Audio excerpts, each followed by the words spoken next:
Hello friends, तो आज हमारा टॉपिक है diencephalon. Diencephalon consists of thalamus, hypothalamus, subthalamus and epithalamus.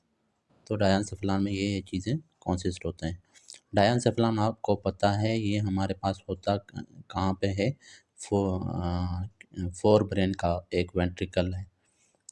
Fore brain के हमारे पास पार्ट है डायनसेफलान। फोर ब्रेन में एक टिलियनसेफलान होता है, एक डायनसेफलान होता है। तो जो डायनसेफलान है ये असल में हमारे पास हम लोगों ने पढ़ा था कि जब डेवलपमेंट के दौरान तीन प्राइमरी वेसिकल बन रहे थे। पहला जो था उसको प्रोजनसेफलान कह रहे थे, दूसरा जो था उसको मीजनसेफलान और तीसरा हमारे पास था रोम्बनसेफलान। मीजनसेफलान हमारे पास क्या बना रहा था, मिड ब्रेन। प्रोजनसेफलान हमारे पास फोर ब्रेन बना रहा था और जो रोम्बनसेफलान था वो हैंड ब्रेन। और जो प्रोजनसेफलान था उसको वो फिर मज़ीद दो में डिवाइड हो रहा था, दो सेकेंडरी वेसिकल में। तो वो जो दो में डिवाइड हो रहा था, एक टीलेंसेफलान था, अब ये वाला है एक टीलेंसेफलान, ऊपर वाला टीलेंसेफलान हो गया और नीचे एक छोटा सा बनता है उसको डायनसेफलान कहते हैं। तो ये डायनसेफलान हमारे पास इसमें होते कौन कौन से पार्ट्स हैं? Thalamus, hypothalamus, subthalamus and epithalamus. इसके अलावा optic tract, optic nerve, optic chiasma वो भी डायनसेफलान से ओरिजिनेट होते हैं, डिराइव होते हैं।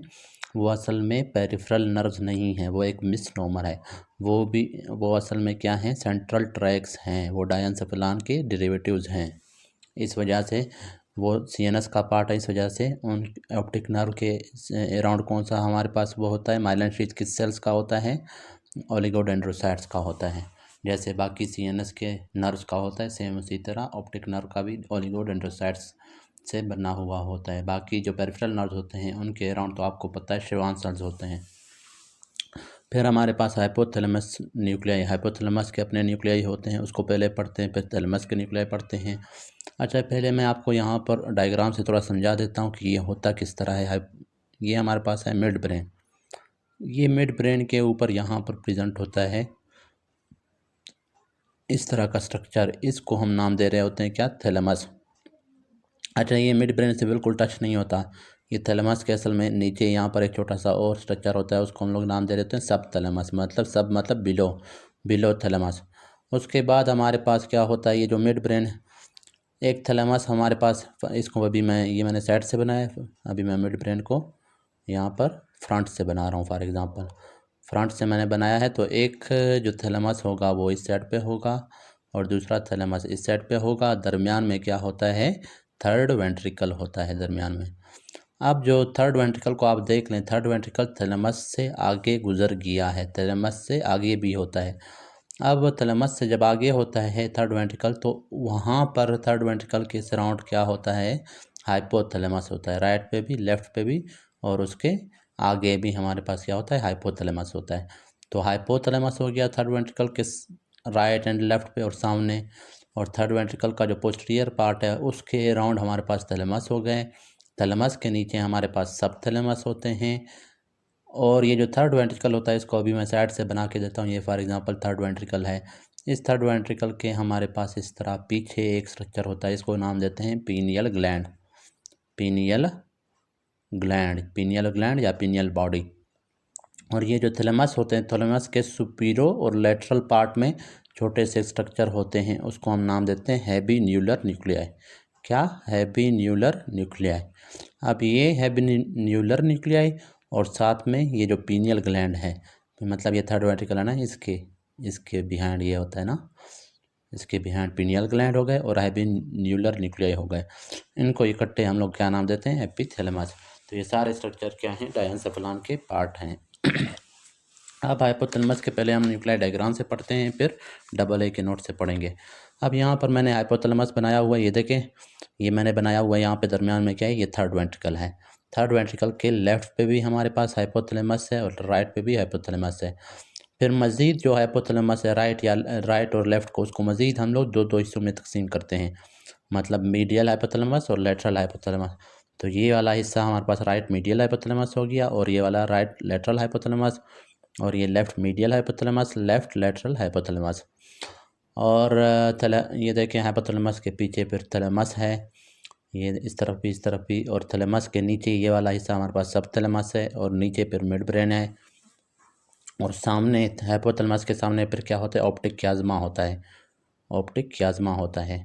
और हाइपोथैलेमस के नीचे क्या होता है, ये फॉर एग्जांपल हाइपोथैलेमस है, हाइपोथैलेमस के नीचे ये है इस तरह का एक हमारे पास स्वेलिंग होती है, उसको हम लोग के नाम देते हैं ट्यूबरेंस, ट्यूबरेंस कहते हैं। नीचे फिर पिट्यूटरी स्टाक होता है, पिट्यूटरी स्टाक से एंटीरियर पिट्यूटरी, फिर पोस्टीरियर पिट्यूटरी, और इस तरफ से जो स्वेलिंग होते हैं हाइपोथैलेमस के, उसको नाम देते हैं मेमोलरी बॉडी। इस तरह से हाइपोथैलेमस का साइड से मैंने व्यू बनाया हुआ है।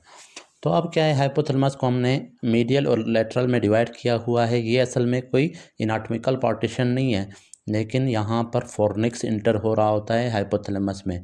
जहाँ पर हाइपोथैलेमस में फॉर्निक्स इंटर हो रहा है, राइट पे भी इंटर होता है, लेफ्ट पे भी। फॉर्निक्स क्या होते हैं, फाइबर्स होते हैं, वाइट फाइबर्स होते हैं जो इंटर हो रहे होते हैं हाइपोथैलेमस से। तो उस एरिया, उस फॉर्निक्स के हमारे पास जो मीडियल पार्ट होगा उसको मीडियल हाइपोथैलेमस कहेंगे, और उसके लेटरल जो होगा उसको हम लेटरल हाइपोथैलेमस कहेंगे। अब मीडियल हाइपोथैलेमस को फिर हम मज़ीद उसके अंदर क्या होते हैं, न्यूक्लियाई होते हैं, उनको हम लोग पढ़ते हैं। न्यूक्लियाई मैंने आपको पहले बताया था कि क्या होते हैं, collection of cell bodies of neurons होते हैं within the CNS surrounded by white matter. और इसी तरह कलेक्शन ऑफ हमारे पास सेल बॉडीज़ होते हैं विद इन दी CNS, अगर उनके अराउंड हमारे पास वाइट मैटर ना हो, उसको फिर हम लोग क्या कह रहे थे, सेरिब्रल कॉर्टेक्स। तो ग्रे मैटर हमारे पास क्या थे CNS में, वो या तो सेरिब्रल कॉर्टेक्स और सेरिबेलर कॉर्टेक्स बना रहे थे, जो कि सराउंडेड बाय वाइट मैटर नहीं थे।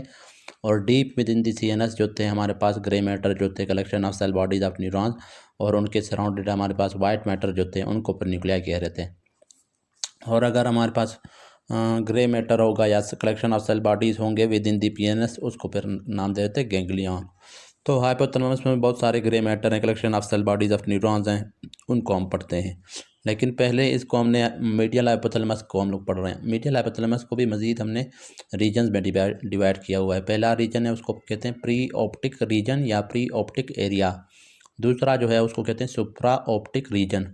तीसरा है ट्यूबरल रीजन। चौथा है मेमोलरी रीजन। इन 4 हिस्सों में हमने डिवाइड किया हुआ है। तो ये 4 रीजन्स जो हैं, हर रीजन में फिर अपने न्यूक्लियाई होते हैं। अब प्री ऑप्टिक रीजन में हमारे पास जो न्यूक्लियस होगा उसका नाम भी प्री ऑप्टिक न्यूक्लियस होता है। प्री ऑप्टिक न्यूक्लियस, उसका फंक्शन क्या होता है, वो GnRH गोनिडोट्रोफिन रिलीजिंग हार्मोन क्या करता है, रिलीज़ करेगा। और GnRH हमारे पास ये देखें यहाँ पर मैंने लिखा हुआ है इसका function, releases gonadotropin releasing hormone which activates anterior pituitary.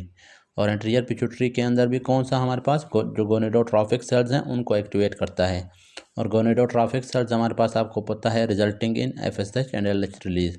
गोनिडोट्रोफिक cells का फंक्शन क्या था, FSH और LH को रिलीज़ करना। So it helps in reproductive development and growth. तो रिप्रोडक्टिव डेवलपमेंट एंड ग्रोथ में ये हेल्प करता है हमारे पास प्री ऑप्टिक न्यूक्लियस। तो प्री ऑप्टिक न्यूक्लियस क्या है, रिप्रोडक्टिव ग्रोथ एंड डेवलपमेंट में हेल्प करता है। और मेंस्ट्रुअल साइकिल को भी यही मेंटेन कर रहा होता है FSH LH, क्योंकि वो ओवरियन फॉलिकल्स की राइपनिंग करता है।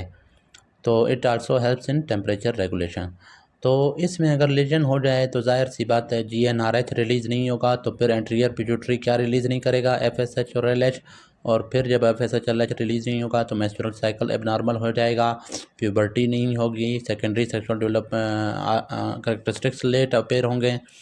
मेल में FSH LH हमारे पास स्पर्मेटोजेनेसिस और स्पर्म इजैकुलेशन में हेल्प कर रहे थे, तो स्पर्म वगैरह नहीं बनेगा, इम्पोर्टेंस होगी, लेट प्यूबर्टी होगी। तो हमारे पास क्या होगा, लेट प्यूबर्टी होता है, रिप्रोडक्टिव एबनॉर्मलिटीज़ होते हैं, रिस्क ऑफ स्टेरिलिटी भी होता है अगर इसका लेजन होगा। दूसरा जो हमारे पास एरिया था सुप्रा ऑप्टिक एरिया, उसमें हमारे पास 4 तरह के न्यूक्लियस होते हैं। एक ही ये है, यहाँ पर मैंने क्लॉक बनाया हुआ है, घड़ी बनाई हुई है। घड़ी से आप याद रखें कि इसका फंक्शन हमारे पास क्या है, सर्काडियन रिदम। अब सुप्रा क्याज़मेटिक न्यूक्लियस, क्याज़मा से आप सर्काडियन भी याद रख सकते हैं, क्याज़मा से आप क्लॉक भी याद रख सकते हैं। तो सुप्रा क्याज़मेटिक, अब सुप्रा क्याज़मेटिक क्यों कह रहे हैं, सुप्रा मीन्स एबव, क्याज़मेटिक मीन्स क्याज़मा के ऊपर, ऑप्टिक क्याज़मा के ऊपर। यहाँ पर हमारे पास क्या होता है, ऑप्टिक क्याज़मा होता है। ऑप्टिक क्याज़मा वो जो ऑप्टिक नर्व जहाँ पर मिल रहे थे, तो उसके अबव ये प्रेजेंट होता है, इस वजह से इसको हम नाम दे रहे हैं सुप्रा क्याज़मेटिक न्यूक्लियस। तो क्याज़मा से आप सी से सर्काडियन रिदम भी याद रख सकते हैं। फिर अगला है, यहाँ पर मैंने किडनी बनाई हुई है। अब किडनी आपको पता है क्यों बनाया हुआ है मैंने, ये एक न्यूक्लियस है और इसका काम है ADH रिलीज़ करना। इस न्यूक्लियस का हमारे पास नाम क्या है? सुप्रा ऑप्टिक न्यूक्लियस है। तो ये सुप्रा ऑप्टिक न्यूक्लियस से सोचा सके, ये ऑप्टिक ट्रैक के ऊपर है, ये उससे अबव है। तो ये ADH रिलीज़ करेगा और ADH का फंक्शन आपको पता है, नेफ्रॉन से क्या रिलीज़ करवाता है? नेफ्रॉन से वाटर की रीअब्जॉर्प्शन करवाता है। ये फॉर एग्जांपल नेफ्रॉन है, उसमें हमारे पास फ्लूइड आ रहा है, यहाँ पर ADH का रिसेप्टर होगा, ADH बाइंड होगा, तो ये फ्लूइड यहाँ नेफ्रॉन के ल्यूमन से निकल के वापस किस में आएगा? ब्लड वेसल में आएगा। इस तरह से ब्लड वॉल्यूम मेंटेन होगा। लेकिन अगर हमारे पास लीजन होगा इसमें तो ADH रिलीज़ नहीं होगा। ADH रिलीज़ नहीं होगा तो ये जो वाटर ल्यूमन में आ रहा है नेफ्रॉन के, वो सारा यूरिन में जाएगा। जब यूरिन में जाएगा तो क्या हो जाएगा? ज़्यादा यूरिनेशन, उसको कहते हैं पॉलीयूरिया। और जब ज़्यादा यूरिनेशन होगी तो प्यास भी ज़्यादा लगेगी, ज़्यादा पानी पिएगा बंदा, उसको कहते हैं पॉलीडिप्सिया। और इस कंडीशन को नाम देंगे डायबिटीज़ इंसिपिडस। और डायबिटीज़ इंसिपिडस के दो टाइप्स थे, एक क्रेनियल था, एक हमारे पास क्या था? नेफ्रोजेनिक। क्रेनियल जिसमें ब्रेन में इशू हो, और नेफ्रोजेनिक जिसमें किडनी में जो ये रिसेप्टर है, अगर रिसेप्टर में इशू होगा तो ADH अगर बन भी रहा हो तो यहाँ पर बाइंड नहीं हो सकेगा, तो फिर नेफ्रॉन से वाटर रीअब्जॉर्ब नहीं हो पाएगा, उसको कहते हैं नेफ्रोजेनिक डायबिटीज़ इंसिपिडस। तो supra optic nucleus ADH release करेगा, इसका लीजन होगा तो क्या होगा? Diabetes insipidus. फिर अगला है, यहाँ पर मैंने ब्रेस्ट बनाया हुआ है और यूट्रस। तो ये मैंने क्यों बनाया हुआ है? ये दोनों जो है हमारे पास, ये एक न्यूक्लियस है, इस न्यूक्लियस का नाम है पेरा वेंट्रिकुलर न्यूक्लियस। पेरा means around, ventricle means ventricle के, थर्ड वेंट्रिकल के अराउंड। मैंने आपको बताया था कि यहाँ पर थर्ड वेंट्रिकल होता है, उस थर्ड वेंट्रिकल के राइट और लेफ़्ट दोनों साइड पे क्या होता है हमारे पास? ये होते हैं हाइपोथैलेमस, मीडियल हाइपोथैलेमस का भी मीडियल पार्ट। तो ये मैंने लेफ्ट हाइपोथैलेमस फॉर एग्जांपल बनाया हुआ है, ये इसका मीडियल साइड है और लेटरल साइड उसका वहाँ पे होगा। तो ये बिल्कुल वेंट्रिकल के करीब है ये वाला हिस्सा, तो इस वजह से इसको पेरा वेंट्रिकुलर न्यूक्लियस कह रहे हैं। इसका फंक्शन क्या है? ये मैंने अभी ब्रेस्ट और ये यूट्रस क्यों बनाया हुआ है? क्योंकि इसका फंक्शन है ऑक्सीटोसिन रिलीज़ करना। ऑक्सीटोसिन का आपको पता है कि मिल्क की इजेक्शन करवाता है। प्रोडक्शन तो प्रोलैक्टिन करवाता है, लेकिन मिल्क की जो सिक्रीशन है या रिलीज़ है या लेट आउट है या इजेक्शन है, वो कौन करवाएगा? ऑक्सीटोसिन करवाएगा। और ऑक्सीटोसिन का दूसरा फंक्शन क्या था हमारे पास? वो यूट्रस की यूट्राइन कंट्रैक्शन करवा रहा था ड्यूरिंग चाइल्ड बर्थ या ड्यूरिंग लेबर। तो अगर इसमें लीजन होगा, ऑक्सीटोसिन प्रोड्यूस नहीं होगा, तो हमारे पास क्या होगा कि एक तो मिल्क की इजेक्शन नहीं हो पाएगी, दूसरा uterine contraction during child birth नहीं हो पाएंगे, और सी सेक्शन का ख़तरा हो सकता है, रिस्क हो सकता है, सी सेक्शन करवाना पड़ेगा डिलीवरी के लिए। फिर अगला जो रीजन है उसको हम नाम देते हैं ट्यूबरल रीजन या ट्यूबरल एरिया। उसमें फिर 3 न्यूक्लियस हैं, एक है हमारे पास आर्क की तरह का है, जैसे मैथ में हमने पढ़ा था इस तरह का आर्क। तो इस न्यूक्लियस को हमने नाम दिया हुआ है आर्क्वेट न्यूक्लियस, इसकी शेप की बिना पे आर्क्वेट नाम दिया है। अब आर्क्वेट न्यूक्लियस का फंक्शन क्या होता है? इसका भी फंक्शन हमारे पास यहाँ पर मैंने लिखा हुआ है, आपको समझा देता हूँ। प्रोलैक्टिन इनहिबिटिंग फैक्टर ये प्रोड्यूस करता है। असल में ये डोपामिन प्रोड्यूस करता है, जो कि प्रोलैक्टिन इनहिबिटिंग फैक्टर के तौर पर फंक्शन कर रहा होता है। तो जैसे नाम से ज़ाहिर है, प्रोलैक्टिन की इनहिबिशन करवा रहा है। किस तरह से? ये जो डोपामिन है या प्रोलैक्टिन इनहिबिटिंग फैक्टर है, ये एंटीरियर पिट्यूटरी के कौन से सेल्स होते हैं? लैक्टोट्रॉफ सेल्स होते हैं। लैक्टोट्रॉफ सेल्स जिनका फंक्शन होता है प्रोलैक्टिन की प्रोडक्शन। तो ये जाके हमारे पास लैक्टोट्रॉफ सेल्स को इनहिबिट करते हैं। जब वो इनहिबिट होंगे तो फिर प्रोलैक्टिन प्रोड्यूस नहीं होगा। जब प्रोलैक्टिन प्रोड्यूस नहीं होगा तो मिल्क प्रोडक्शन नहीं होगी। तो जो नॉन ब्रेस्ट फीडिंग या नॉन प्रेग्नेंट वुमन में, उनमें ये आर्क्वेट न्यूक्लियस फंक्शन कर रहा होता है।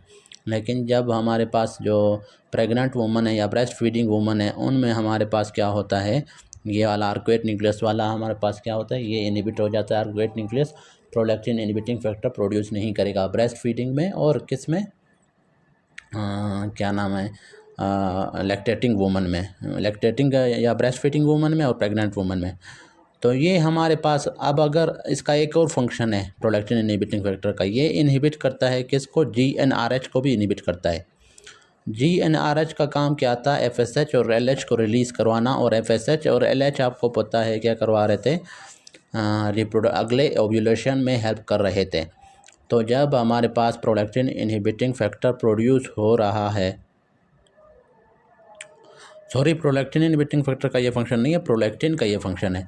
मतलब एक है लैक्टेटिंग या ब्रेस्ट फीडिंग वुमन है, उनमें प्रोलैक्टिन प्रोड्यूस हो रहा है, और प्रोलैक्टिन आपको पता है मिल्क प्रोडक्शन करवा रहा है, साथ में प्रोलैक्टिन क्या करवाता है, जीएनआरएच को इनिबिट करता है, और फिर एफएसएच और एलएच इनिबिट होगा, और फिर नेक्स्ट क्या नाम है मेंस्ट्रुअल साइकिल स्टार्ट नहीं होगा, ओव्यूलेशन नहीं होगी, ताकि नेक्स्ट बेबी प्रोड्यूस ना हो, तो ये इनहिबिट करता है। अब अगर हमारे पास क्या होगा, लीजन होगा आर्कुएट न्यूक्लियस का, तो प्रोलैक्टिन इनहिबिटिंग फैक्टर बिल्कुल प्रोड्यूस नहीं होगा। जब बिल्कुल प्रोड्यूस नहीं होगा तो नॉन प्रेग्नेंट वुमन या नॉन ब्रेस्ट फीडिंग वुमन जो हैं उनमें भी हमारे पास क्या होगा, प्रोलैक्टिन की प्रोडक्शन स्टार्ट हो जाएगी, क्योंकि प्रोलैक्टिन को इसने इनहिबिट करना था नॉन ब्रेस्ट फीडिंग वुमन में और नॉन लैक्टेटिंग और नॉन प्रेग्नेंट वुमन में। लेकिन जब इसमें लीजन आ गया तो प्रोलैक्टिन इनहिबिटिंग फैक्टर नहीं है, तो इलेक्ट्रोट्रॉफ जो है प्रोलैक्टिन प्रोड्यूस करेंगे। प्रोडक्टिन प्रोड्यूस होगा तो वो बहुत ज़्यादा क्या है, मिल्क प्रोडक्शन होगी, तो उसको हम नाम दे देते हैं ग्लैक्टोरिया। मतलब नॉन लैक्टेटिंग वुमन में अगर ब्रेस्ट में मिल्क प्रोड्यूस हो जाए बहुत ज़्यादा और वो सिक्रीट भी होता रहता है, उसको नाम देते हैं ग्लैक्टोरिया। और साथ में ये जीएनआरएच को जब इनहिबिट करेगा, एफएसएच एलएच रिलीज़ नहीं होगा, ओव्यूलेशन नहीं होगी, और मेल में अगर एफएसएच एलएच प्रोड्यूस नहीं होगा तो स्पर्म प्रोड्यूस नहीं होगा, और स्पर्म की इजैकुलेशन नहीं होगी, इम्पोर्टेंस हो जाता है, और साथ में लिबिडो डिक्रीज़ हो जाती है। तो मेल में लिबिडो हो गई और इम्पोर्टेंस हो गई, और स्टेरिलिटी का हमारे पास रिस्क बढ़ जाता है, फीमेल में भी स्टेरिलिटी का रिस्क बढ़ जाता है, ग्लैक्टोरिया होता है और लिबिडो डिक्रीज़ हो जाती है उनकी। उसके बाद है वेंट्रोमीडियल न्यूक्लियस। अब ये भी मीडियल न्यूक्लियस का पार्ट, मीडियल हाइपोथैलेमिक हिस्से का पार्ट है, और ये वाला भी। तो ये थोड़ा पीछे है, इसको हमने डॉर्सोमीडियल न्यूक्लियस कहा है, इसको वेंट्रोमीडियल, ये थोड़ा आगे है ना। तो वेंट्रोमीडियल न्यूक्लियस हमारे पास क्या होता है, हंगर सेंटर होता है, सॉरी स्टाइटी सेंटर होता है। तो वेंट्रोमीडियल न्यूक्लियस स्टाइटी सेंटर है, मतलब जब ये बंदा खा रहा होता है खाना, तो जब बंदा बहुत ज़्यादा खाना खा लेता है, फूड खा लेता है, तो फिर हमारे पास स्टाइटी सेंटर एक्टिवेट होता है। ये जब एक्टिवेट होगा तो ये क्या करेगा, इनहिबिट करेगा। लेटरल साइड पे क्या होता है, हंगर सेंटर होता है, उसको ये इनहिबिट करेगा। जब वो इनहिबिट हो जाएगा तो फिर हमारे पास बंदा खाना स्टॉप कर देगा। तो मतलब स्टाइटी सेंटर हमारा क्या करता है, हमारा पेट भर देता है, हमें खाने से रोकता है, स्टॉप फीडिंग को स्टॉप करवाता है।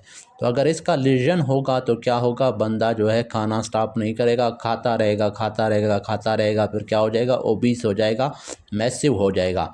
तो वेंट्रोमीडियल, एम से मीडियल याद रखो, एम से मैसिव, मतलब इसका लीजन बंदे को मैसिव बनाता है। फिर है डार्सोमीडियल न्यूक्लियस। ये डार्सोमीडियल न्यूक्लियस यहाँ पे है, ये असल में रिवार्ड सेंटर है, हैप्पीनेस सेंटर है। लेकिन अगर इसमें लीजन होगा तो बंदा हैप्पी नहीं होगा, बल्कि एंग्री होगा, सेवाज बिहेवियर होगी। तो डार्सोमीडियल न्यूक्लियस में अगर लीजन होगा तो सेवाज बिहेवियर होगा। फिर है पोस्टीरियर हाइपोथैलेमिक न्यूक्लियस है। अब अगले रीजन में आते हैं, मेमलरी। ये मेमलरी रीजन है, इसमें दो न्यूक्लियस हैं, एक पोस्टीरियर हाइपोथैलेमिक न्यूक्लियस है, दूसरा ये वाला मेमलरी न्यूक्लियस है। पोस्टीरियर हाइपोथैलेमिक न्यूक्लियस क्या है, एंटीरियर हाइपोथैलेमिक न्यूक्लियस के अपोजिट फंक्शन कर रहा है। अच्छा सॉरी, ये मैंने आपको नहीं बताया था, एंटीरियर हाइपोथैलेमिक न्यूक्लियस जो कि सुप्राऑप्टिक रीजन में होता है, इसका फंक्शन क्या था, इसका फंक्शन था कूलिंग। किस तरह से कूलिंग करवा रहा था, यहाँ से पैरासिम्पथेटिक फाइबर्स ओरिजिनेट हो रहे होते हैं, वो बॉडी में जाके, स्किन में जाके क्या करवाता है, स्वेट ग्लैंड्स को एक्टिवेट करता है, और साथ में ब्लड वेसल्स की वेजोडाइलेशन करवाता है ताकि ब्लड फ्लो ज़्यादा हो स्किन की तरफ, और फिर हीट ज़्यादा से ज़्यादा निकले in the form of sweating. और जब स्वेटिंग होगी तो फिर कूलिंग हो जाएगा। तो ये हमारे पास क्या है, वार्म टेम्परेचर में एंटीरियर हाइपोथैलेमिक न्यूक्लियस से एक्टिवेट होगा, और फिर ये हमारे पास पैरासिम्पथेटिक नर्वस सिस्टम के थ्रू क्या स्वेटिंग करवा के कूलिंग करवाएगा। तो इसका फंक्शन है कूलिंग करवाना, और एक्टिवेट कब होता है, वार्म टेम्परेचर पे। और तो इसका फंक्शन क्या हुआ, टेम्परेचर रेगुलेशन। उसके बाद ये जो मेमलरी रीजन है वहाँ पर पोस्टीरियर हाइपोथैलेमिक न्यूक्लियस है, वो फिर इसके अपोजिट फंक्शन करता है। ये एक्टिवेट हो रहा था वार्म टेम्परेचर पे, वो एक्टिवेट होता है कोल्ड टेम्परेचर, सर्दियों में। और यहाँ पर पैरासिम्पथेटिक फाइबर्स थे, वहाँ पर सिम्पथेटिक फाइबर्स होते हैं। और वो सिम्पथेटिक फाइबर्स आपको सर्दियों में पता है, अगर बहुत ज़्यादा सर्दी हो तो बंदा कपकपाना स्टार्ट हो जाता है उसकी बॉडी, उसको कहते हैं शिवरिंग थर्मोजेनेसिस। शिवर मीन्स कपकपाना, thermo means heat, genesis means production. तो उस तरीके से भी हमारा बॉडी फिर क्या करता है, हीट प्रोड्यूस करवाता है। तो वो कौन करवा रहा होता है, यही पोस्टीरियर हाइपोथैलेमिक न्यूक्लियस से जो सिम्पथेटिक फाइबर्स निकलते हैं वो हमारे बॉडी के तमाम जो मसल्स वगैरह हैं उनमें हमारे पास कंट्रक्शंस प्रोड्यूस करवा के शिवरिंग करवाएंगे, और शिवरिंग जब होगी तो फिर क्या होगा, हीट प्रोड्यूस होगा। और दूसरा क्या करेगा, ये पोस्टीरियर हाइपोथैलेमिक न्यूक्लियस स्किन के जो ब्लड वेसल्स हैं उनको कंस्ट्रिक्ट करेगा, वेजो कंस्ट्रिक्शन करेगी, तो वहाँ पर ब्लड फ्लो कम होगी, ब्लड फ्लो जब कम होगी तो हीट कम रिलीज होगा स्किन से, और इस तरह से हमारे पास ये बॉडी के टेम्परेचर को और हीट को मेंटेन करने की कोशिश करता है। तो ये एक्टिवेट हुआ था कब? कोल्ड टेम्परेचर पे, और उसका फंक्शन क्या है? हीट कंजर्वेशन या हीट प्रोडक्शन। तो ये इस तरह से अगर इसमें अभी लीजन होगा तो क्या हो जाएगा? बंदा जो है हीट प्रोड्यूस नहीं कर सकेगा, तो बंदे की बॉडी की टेम्परेचर कम हो जाएगी, हाइपोथर्मिया हो जाएगा। लेकिन अगर इसका लीजन होता है किसका? इंटीरियर हाइपोथैलेमिक न्यूक्लियस का, तो उसमें बॉडी जो है कूल नहीं कर सकेगा खुद को, हीट रहेगा उसका, बॉडी का टेम्परेचर पर बढ़ता जाएगा और क्या हो जाएगा? हाइपरथर्मिया हो जाएगा। तो ये सारे आपके हो गए। मेमलरी रीजन में हमारे पास जो होता है ये न्यूक्लियस, ये भी इस फीडिंग बिहेवियर को कंट्रोल कर रहा होता है, लेकिन इसका हमारे पास एक ख़ास कंडीशन होता है, उसको कहते हैं वर्निकीज-कोर्सैकोफ सिंड्रोम। वो हमारे पास उसमें मेमलरी न्यूक्लियस के साथ साथ जो पेरी एक्विडक्टल ग्रे मैटर हैं, सुपीरियर कॉलिकुलस है और कुछ रेटिकुलर फाइबर्स हैं, ये सारे डैमेज होते हैं, तो इन सब में लीजन होता है। तो उसकी वजह से फिर क्या होता है हमारे पास? एक तो हमारे पास फीडिंग बिहेवियर उसके एबनॉर्मल हो जाएंगे, और साथ में उसमें क्या होता है? एमनेजिया हो जाएगा, एटेक्सिया हो जाएगा। एमनेजिया मीन्स उसकी याददाश्त कमज़ोर हो जाएगी, मेमोरी, और उसको एटेक्सिया हो जाएगा, क्योंकि वो जो फाइबर्स जो कि गेट को कंट्रोल कर रहे थे वो फाइबर्स भी इसमें डैमेज होते हैं। तो एटेक्सिया होता है, कन्फ्यूजन होता है, एमनेजिया होता है, ये सारे साइन एंड सिम्टम्स इसमें होते हैं। इसको कहते हैं वर्निकीज-कोर्सैकोफ सिंड्रोम या वर्निकीज इंसेफेलोपैथी। ये कंडीशन ज़्यादातर क्रोनिक अल्कोहलिक्स में होता है और विटामिन B1 की डिफिशियंसी से भी होता है, विटामिन B1 थायामीन। तो इस वजह से अगर क्रोनिक अल्कोहलिक्स कभी पेशेंट आ जाए किस में? वार्ड में, तो हॉस्पिटल में, तो आपने क्या करना है?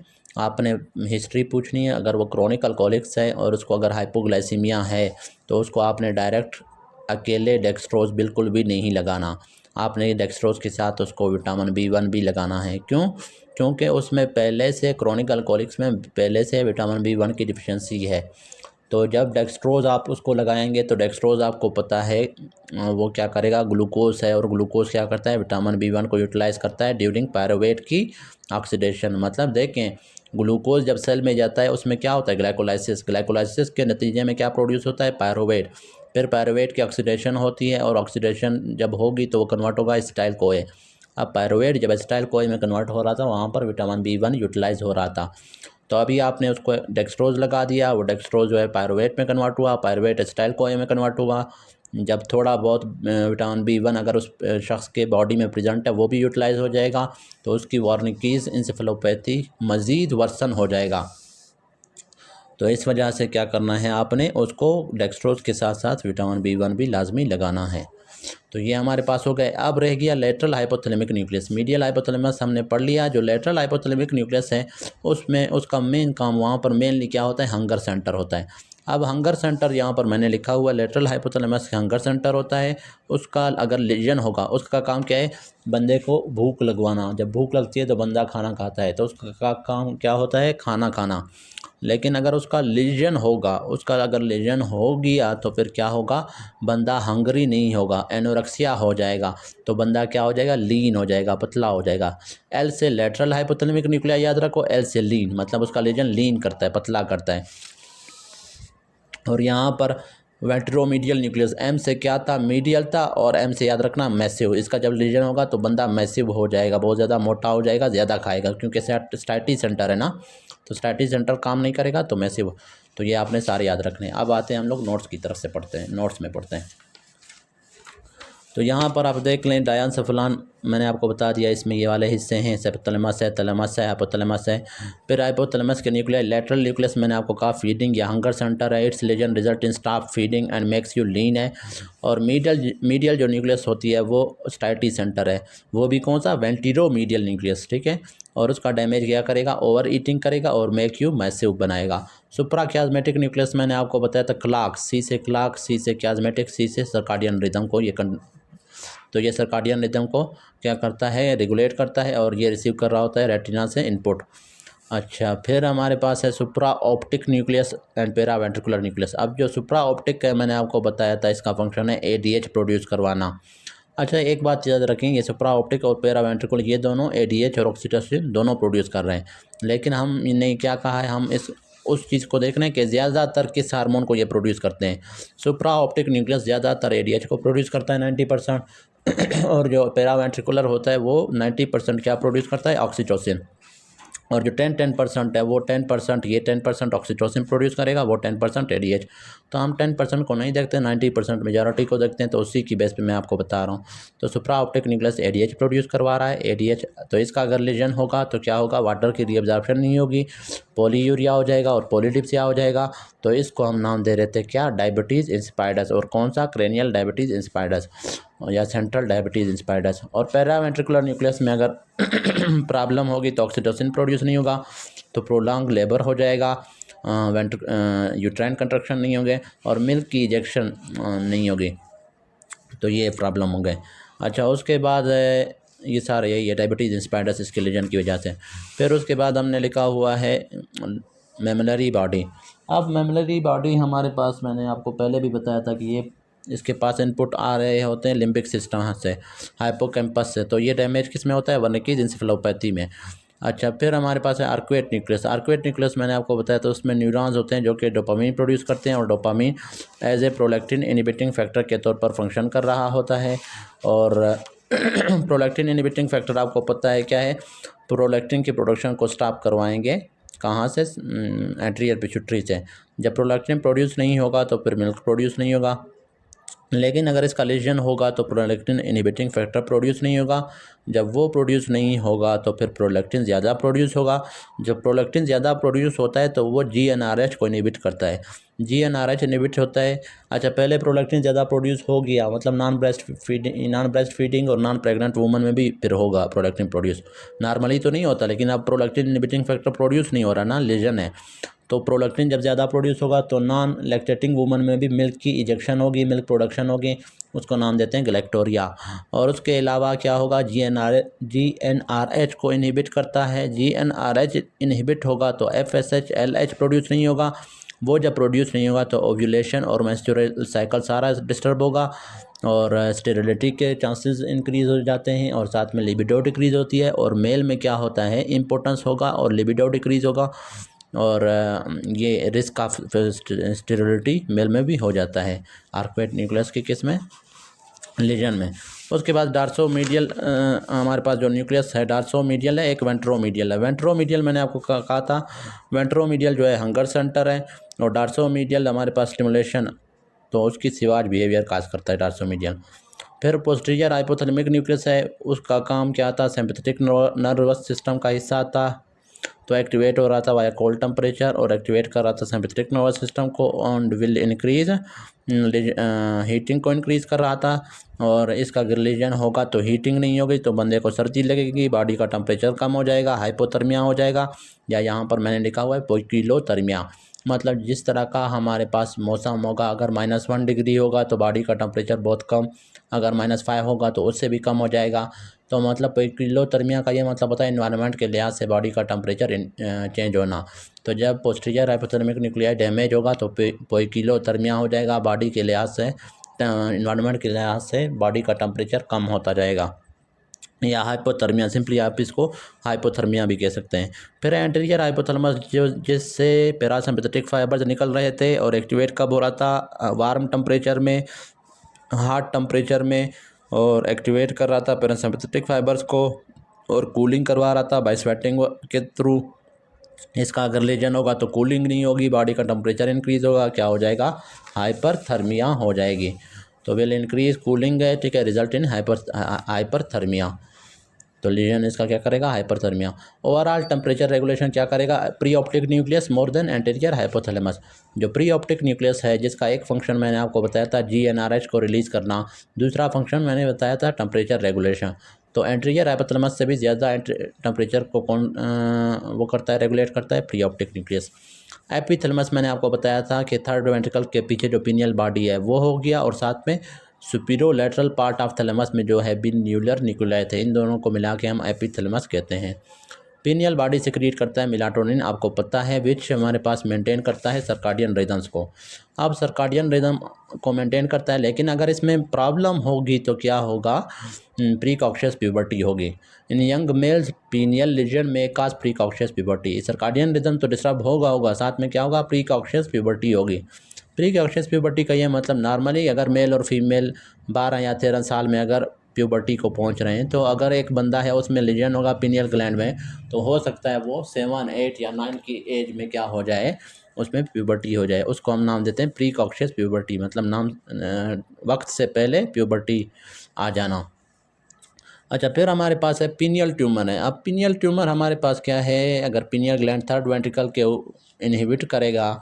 अब यहाँ पर मैंने कहा था ये थर्ड वेंट्रिकल है, ये थर्ड वेंट्रिकल है, थर्ड वेंट्रिकल से यहाँ पे निकल रहा होता है क्या, सेरिब्रल एक्विडक्ट। ये सेरिब्रल एक्विडक्ट फिर फोर्थ वेंट्रिकल के साथ कनेक्ट कर रहा होता है थर्ड वेंट्रिकल को, ठीक है। ये फोर्थ वेंट्रिकल है, ये सेरिब्रल एक्विडक्ट है और ये थर्ड वेंट्रिकल है। थर्ड वेंट्रिकल के बैक पे यहाँ पर था पीनियल ग्लैंड। अब अगर इसका ट्यूमर होगा और इतना बड़ा हो जाएगा कि वो इसको प्रेस करे सेरिब्रल एक्विडक्ट को सॉरी, तो फिर क्या होगा, CSF फ्लो नहीं करेगा थर्ड वेंट्रिकल से नीचे, तो यहाँ पर थर्ड वेंट्रिकल में और आगे जो लेटरल वेंट्रिकल्स हैं उनमें CSF जमा हो जाएगा और इंट्राक्रैनियल प्रेशर इंक्रीज होगा, साथ में क्या होता है, हाइड्रोसेफलस होगा। इसी तरह अगर पीनियल ट्यूमर हमारे पास अपर मिड ब्रेन को या प्रीटेक्टल एरिया को कंप्रेस करे, तो compression of upper mid brain and pretectal area by pineal tumour causes Parinaud syndrome cause करता है। इसमें स्पेशल साइन एंड सिम्टम्स होते हैं। फिर थैलेमस है। अब थैलेमस के न्यूक्लियाई जो होते हैं वो मैं आपको पढ़ा देता हूँ। थैलेमस इस तरह से होता है, थैलेमस को हमने डिवाइड किया हुआ है बाय वाइट फाइबर्स। ये जो अभी मैं बना रहा हूँ ये वाइट फाइबर्स हैं, वाइट मैटर है। इस वाइट मैटर के थ्रू हमने थैलेमस को डिवाइड किया हुआ है 3 हिस्सों में, एक एंटीरियर हिस्सा है, एक लेटरल है, एक मीडियल है। अब जो एंटीरियर हिस्सा है उसके अंदर जो न्यूक्लियाई होते हैं उसको हम लोग कहते हैं एंटीरियर न्यूक्लियर ग्रुप, मीडियल को मीडियल न्यूक्लियर ग्रुप, और ये जो लेटरल है इसको लेटरल न्यूक्लियर ग्रुप कहते हैं। अब जो एंटीरियर न्यूक्लियर ग्रुप है या एंटीरियर न्यूक्लियाई जो है, एंटीरियर थैलेमिक न्यूक्लियाई, और साथ में ये जो मीडियल न्यूक्लियर ग्रुप हैं, इन दोनों का मेन फंक्शन क्या होता है, ये कनेक्टेड होते हैं बेजल गैंग्लिया के साथ। बेजल गैंग्लिया से इनपुट आ रही होती है, फाइबर्स आ रहे होते हैं इन दोनों के पास, और यहाँ से फाइबर्स फिर आउटपुट जा रही होती है मोटर कॉर्टेक्स के पास। तो ये आपने यहाँ पर इनपुट भी याद रखने होते हैं, आउटपुट भी। तो इनपुट बेजल गैंग्लिया से और लिम्बिक सिस्टम से आ रहा है, किसके पास, मीडियल और एंटीरियर के पास, लिम्बिक सिस्टम से और बेजल गैंग्लिया से, और आउटपुट कहाँ पर जा रहे हैं, मोटर कॉर्टेक्स के पास, दोनों से। फंक्शन क्या है, एंटीरियर न्यूक्लियर ग्रुप क्या है, peppy circuit of limbic system का पार्ट है। इनपुट मैंने बता दिया लिम्बिक सिस्टम से और बेजल गैंग्लिया से आ रहा है। मीडियल न्यूक्लियर ग्रुप भी लिम्बिक सिस्टम का पार्ट है, तो इसके पास भी इनपुट हमारे पास वही बेजल गैंग्लिया और लिम्बिक सिस्टम से आ रहा है, और ये हमारे पास आउटपुट जा रहा है क्या, मोटर कॉर्टेक्स के पास। इसमें एक बात याद रखें कि ये जो हमारे पास मीडियल न्यूक्लियर ग्रुप है उसमें सबसे इम्पॉर्टेंट क्या है, डार्सो मीडियल न्यूक्लियस है। मतलब यहाँ पर मीडियल साइड पे बहुत सारे न्यूक्लियस होते हैं, लेकिन एक होता है जो कि सबसे इंपॉर्टेंट है, बस उसी को आप याद रखें, उसको कहते हैं डार्सो मीडियल न्यूक्लियस। तो ये डार्सो मीडियल न्यूक्लियस है, चाहे एंटीरियर न्यूक्लियाई हैं, ये हमारे पास दोनों लिम्बिक सिस्टम का पार्ट है, और लिम्बिक सिस्टम से इनपुट इनके पास आ रहे होते हैं, और इनसे जो आउटपुट जा रही होती है मोटर कॉर्टेक्स के पास, और इनका है, और ये हमारे पास फंक्शन क्या होता है, मूवमेंट की इनिशिएशन, प्लानिंग और कोऑर्डिनेशन में इनका फंक्शन होता है। जो वेंट्रल न्यूक्लियर ग्रुप है, अब ये जो ये वाला जो है ये लेटरल साइड, अब देखें इसको मैं सिंपल करके दोबारा बनाता हूँ। ये हाइपोथैलेमस का, इसको अभी मैं सिंगल लाइन के तौर पर बना रहा हूँ, असल में ये वाइट फाइबर्स होते हैं। तो ये लेटरल पार्ट हो गया, ये मीडियल पार्ट है, ये एंटीरियर है। फॉर एग्जांपल ये हमारे पास क्या है, राइट साइड वाला है ना, राइट साइड का थैलेमस का, तो ये लेटरल पार्ट हो गया ना। अब इस लेटरल में भी हमारे पास क्या होता है, एक ये डार्सल पार्ट हो गया, ये डार्सल पार्ट, और एक ये वाला जो इस है इसको वेंट्रल पार्ट कहते हैं। तो ये जो वेंट्रल है इसमें फिर मज़ीद इसमें हमारे पास एक न्यूक्लियाई यहाँ पे होता है जिसको हम लोग कहते हैं वेंट्रो एंटीरियर। मतलब एक तो वेंट्रल एरिया में और एंटीरियर है, इस वजह से वेंट्रल एंटीरियर न्यूक्लियस। फिर एक होता है यहाँ पर थोड़ा लेटरल ही होता है, उसको क्या कहते हैं, वेंट्रो लेटरल न्यूक्लियस। एक तो वेंट्रल एरिया में और दूसरा लेटरली मौजूद है उसमें भी, तो इसको वेंट्रो लेटरल कहते हैं। फिर इन दोनों के पीछे यहाँ पर हमारे पास मीडियल साइड पे एक होता है और एक लेटरल साइड पे होता है। जो मीडियल साइड पे होता है उसको कहते हैं वेंटिरो पोस्टीरो। पोस्टीरो क्यों कह रहे हैं, एक तो वेंट्रल एरिया में तो वेंटिरो हो गया, पोस्टीरो इस वजह से कह रहे हैं क्योंकि इन दोनों से पोस्टीरियर प्रेजेंट है। और जो मीडियल है वो वाला उसको वीपीएम कहते हैं, वेंटिरो पोस्टीरो मीडियल, और इस लेटरल को हम नाम देते हैं वेंटिरो पोस्टीरो लेटरल न्यूक्लियाई। तो ये आपने याद रखने हैं कि ये जो वेंटिरो एंटीरियर और लेटरल है ये दोनों मोटर न्यूक्लियाई हैं।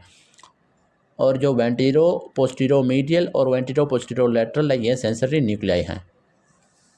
तो वेंट्रल एंटीरियर जो हमारे पास है और वेंट्रल लैटरल है, ये जो मैंने बताया ये एंटीरियर है फिर लैटरल है, इनको ये मोटर न्यूक्लियाई होते हैं क्योंकि इनके पास जो इनपुट आ रही होती है सेरिबेलम से आ रही होती है और आउटपुट इनकी सेरिब्रल कॉर्टेक्स के पास जा रही होती है और सेरिब्रल कॉर्टेक्स से भी इनके पास हमारे पास इनपुट आ रही होती है। तो ये मोटर न्यूक्लियाई होते हैं, एग्जीक्यूशन ऑफ मूवमेंट्स में हेल्प करते हैं।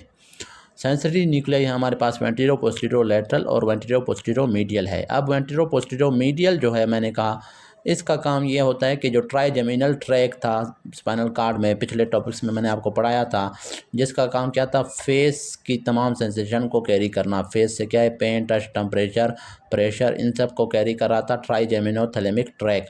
तो वो ट्राइजेमिनोथैलेमिक ट्रैक क्या करता है, सेंसेशन को कैरी करता है, कहाँ तक ले जाता है, पोस्टीरो मीडियल न्यूक्लियस के पास। तो फेस के सेंसेशन एक तो इसके पास चले गए पोस्टीरोमीडियल के पास। दूसरे क्या होंगे, दूसरे हमारे पास टेस्ट के सेंसेशन। टेस्ट के जो सेंसेशन होते हैं, चाहे एंटीरियर 2/3 से क्या था, 7th नर्व था, और पोस्टीरियर 1/3 से 9th नर्व था, और पोस्टीरियर मोस्ट पार्ट से 10th नर्व था। ये तीनों नर्व टेस्ट सेंसेशन को कैरी कर रहे थे और उनको ले जा रहे थे वेंट्रो पोस्टीरोमीडियल न्यूक्लियस ऑफ थैलेमस के पास। तो इसका अगर लीजन होगा तो नाम से जाहिर है क्या होगा, एक तो फेस के सेंसेशन में मसला होगा, दूसरा क्या होगा, टेस्ट लॉस हो जाएगा। फिर वेंट्रो पोस्टीरो लैटरल है। अब ये दोनों सेंसरी है ना, लेकिन ये हमारे पास फेस के लिए था। वेंट्रो पोस्टीरो मीडियल मतलब फेस के सेंसेशन थे और टेस्ट सेंसेशन। और वेंट्रो पोस्टीरो लैटरल के पास हमारे पास जो सेंसेशन है वो कहाँ से आते हैं, बॉडी से आते हैं, तमाम बॉडी से, फेस को छोड़ के। तो इसमें हमारे पास क्या आते हैं, हमने पढ़े थे 2 track, dorsal medial column medial dorsal column medial lemniscus system था। दूसरा था स्पाइनोथैलेमिक ट्रैक्स। इन दोनों को मिला के हम नाम दे रहे थे, डार्सल कॉलम को मीडियल लेमिनिस्कस था और स्पाइनोथैलेमिक ट्रैक था। अब स्पाइनोथैलेमिक ट्रैक के फिर हम इसमें एक एंटीरियर स्पाइनोथैलेमिक था और एक लेटरल स्पाइनोथैलेमिक था। एंटीरियर का काम क्रूड टच था और लेटरल स्पाइनोथैलेमिक ट्रैक का काम क्या था, पेन एंड टेम्परेचर। तो क्रूड टच हो गया, पेन और टेम्परेचर हो गया, स्पाइनोथैलेमिक ट्रैक्स कैरी करेंगे। और डार्सल कॉलम मीडियल लेमिनिस्कस किस चीज़ को कैरी कर रहा था, प्रोप्रियोसेप्शन है, पोजीशन ऑफ सेंस है, फाइन टच है, वाइब्रेशन है, उनको कैरी कर रहा था। तो ये जो पाथवेज होंगे ये वेंट्रो पोस्टीरो लैटरल के पास आएंगे। तो अगर इसमें लीजन होगा वेंट्रो पोस्टीरो लैटरल में, तो मतलब ये वाले सेंसेशन हमारे पास हम लोग परसीव नहीं कर पाएंगे। डार्सल कॉलम के सेंसेशन क्या थे, प्रोप्रियोसेप्शन का हमें पता नहीं चलेगा। प्रोप्रियोसेप्शन का आपको पता है कि जॉइंट की पोजीशन, मसल की पोजीशन, टेंडन की पोजीशन, उसको हम नाम दे रहे थे प्रोप्रियोसेप्शन। तो अगर वो लॉस हो जाएगा तो फिर क्या होगा, एटेक्सिया होगा, बंदा का जो बैलेंस है वो मेंटेन नहीं होगा, गेट एटेक्सिया हो जाएगा। साथ में क्या होगा, अगर स्पाइनोथैलेमिक ट्रैक के सेंसेशन भी लॉस होंगे, साथ में वो भी परसीव नहीं होंगे, तो टच, पेन, टेम्परेचर वगैरह का पता नहीं चलेगा। क्रूड टच, पेन, टेम्परेचर का सेंसेशन लॉस होंगे। और एक बात याद रखें कि कंट्रालैटरल, क्योंकि ये दोनों अपोजिट साइड के सेंसेशन को कैरी कर रहे थे, इस वजह से कंट्रालैटरल लॉस होगा। मतलब अगर राइट साइड का वेंट्रो पोस्टीरो लैटरल न्यूक्लियस डिस्ट्रॉय हो गया तो left side of the body के हमारे पास क्या होंगे, सेंसेशन लॉस होंगे। ये बात आप याद रखें। अच्छा, फिर आते हैं यहाँ पर आगे वेंट्रो पोस्टीरो मीडियल है। वेंट्रो पोस्टीरो मीडियल न्यूक्लियस मैंने आपको बता दिया था कि ट्राइजेमिनल ट्रैक और टेस्ट पाथवेज के पास आ रहे हैं, तो इसका लीजन क्या होगा, टेस्ट लॉस हो जाएगा और फेस के सेंसेशन लॉस होंगे। फिर मीडियल जेनिकुलेट और लेटरल जेनिकुलेट बॉडी, सॉरी ये मैंने आपको नहीं पढ़ाया, इसमें आप एम से याद रखें म्यूज़िक का मतलब क्या है, साउंड, मतलब ऑडिटरी सेंसेशन को मीडियल जेनिकुलेट बॉडी कैरी करता है। और लेटरल जेनिकुलेट बॉडी एल से लाइट को याद रखें, लाइट का मतलब विजन, तो ये विजुअल सेंसेशन को कैरी करता है। फिर हमारे पास है मिड लाइन एंड इंट्रालेमिनर न्यूक्लियाई होते हैं। मिड लाइन इंट्रालेमिनर न्यूक्लियाई कौन से होते हैं, ये मैं अभी आपको पढ़ाता हूँ यहाँ से। ये हमारे पास थैलेमस है, ये थैलेमस में मैंने आपको बताया था, ये हमारे पास क्या है, ये अब ये जो सारे वाइट फाइबर्स हैं, इनके अंदर कुछ ग्रे मैटर होते हैं, इनको हम नाम दे रहे, इस वाइट मैटर को हम क्या नाम दे रहे थे, इंटरनल मेडुलरी फाइबर्स या लेमिना। इंटरनल मेडुलरी लेमिना है ये वाई शेप स्ट्रक्चर। अब इस इंटरनल मेडुलरी लेमिना में कुछ ग्रे मैटर जो होगा उसको हम नाम देंगे laminar nuclei, intra laminar nuclei, मतलब लेमिना के अंदर के न्यूक्लियाई। अब इसमें हमारे पास एक होता है ये सेंट्रोमीडियल न्यूक्लियाई। तो इसी की हम बात कर रहे हैं। तो ये मिड लाइन और इंट्रालेमिनर न्यूक्लियाई जो हैं ये अपेयर टू बी इम्पॉर्टेंट, ये इंपॉर्टेंट होते हैं इन मीडिएटिंग डिसिंक्रोनाइजेशन ऑफ ईसीजी। अब ये जो हमारे पास न्यूक्लियाई होते हैं इनकी वजह से क्या हो जाता है, ईसीजी डिसिंक्रोनाइज्ड हो जाता है ड्यूरिंग बिहेवियरल एरोजन। मतलब बिहेवियर बंदे का एरोज होता है, जैसे बहुत ज़्यादा एंग्री एग्रेसिव अगर होता है तो उस दौरान ये इंट्रालेमिनर न्यूक्लियाई अपना वो कर रहे होते हैं, रोल प्ले कर रहे होते हैं, और उसी दौरान इन्हीं न्यूक्लियाई की वजह से क्या होगा, ईसीजी की डिसिंक्रोनाइजेशन हो जाएगी। अब लास्ट में एक लीजन है, उसको हम नाम दे रहे हैं, एक कंडीशन है थैलेमिक पेन सिंड्रोम, नाम से ज़ाहिर है थैलेमस में इशू है और पेन मतलब इसमें पेन इंक्रीज हो रहा है। तो ये अफेक्ट कर रहा है वेंट्रल न्यूक्लियर ग्रुप को। वेंट्रल न्यूक्लियर में अब मैंने आपको बताया था वेंट्रो एंटीरियर और लेटरल था, और साथ में वीपीएल और वीपीएम था। वेंट्रो एंटीरियर और लेटरल वो तो मोटर थे, उनको छोड़ें, पीछे जो सेंसरी थे वेंट्रो पोस्टीरो लेटरल और मीडियल जो थे उनमें मसला है। तो involvement of dorsal column medial meniscus part of VPL है, तो उसकी वजह से क्या होगा, सेंसिटिविटी टू पेन इंक्रीज हो जाएगी। और present as contralateral loss of vibrator and gait ataxia, ये मैंने अभी आपको बताया था कि अपोजिट साइड का एटेक्सिया होगा क्योंकि प्रोप्रोसेप्शन लॉस हो रहा है, और पेन यहाँ पर कम होने की बजाय इंक्रीज हो जाती है क्योंकि यहाँ पर स्लो पेन के फाइबर्स आ रहे थे। तो अब स्लो पेन के फाइबर्स जो आ रहे थे तो वो अगर डिस्ट्रॉय हो गए तो पेन और ज़्यादा हमें परसीव होगी। तो ये हमारे पास आज का टॉपिक हो गया, थैलेमस और हाइपोथैलेमस हो गए, डायंसेफेलॉन सारा हमारे पास हो गया। तो नेक्स्ट टॉपिक में हम आगे सेरिब्रल कॉर्टेक्स पढ़ेंगे। अगर कुछ समझ नहीं है तो आप कमेंट में पूछ सकते हैं। Thank you.